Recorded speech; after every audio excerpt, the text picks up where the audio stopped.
আজকে আমরা এক ঐতিহাসিক রেল স্টেশন দেখতে আসছি, যে রেল স্টেশনটি 1970 সালে প্রথম শুরু হয়, যেটা নরসিংদী থেকে নারায়ণগঞ্জের মাদারীগঞ্জ পর্যন্ত।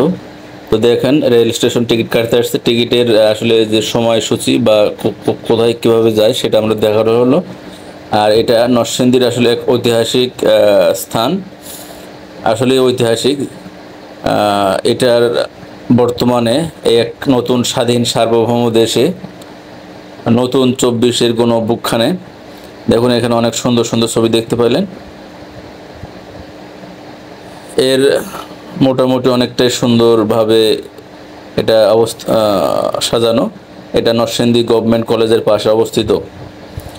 এটার পাশেই রয়েছে একটি, এই যে পাশে দেখতে পাচ্ছেন, ওখানে রেলগেট পট্টি বলে ওইটা, ওইখানে পুরাতন বা এক্সপোর্টের জিনিসপত্র পাওয়া যায়।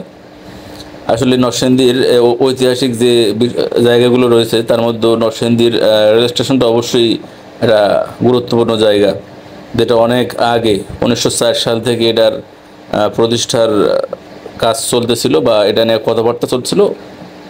লাস্ট 1970 সালে এটা প্রতিষ্ঠিত হয়। আর রেলগেটের পাশেই, রেল স্টেশনের পাশেই আমরা দেখতে পাচ্ছি যে সুন্দর রাস্তার পাশে বিভিন্ন ধরনের স্কেচ বা 24-এর গণঅভ্যুত্থানের চিত্র ফুটে উঠেছে। আজকে এ পর্যন্তই। ধন্যবাদ সবাইকে সাথে থাকার জন্য।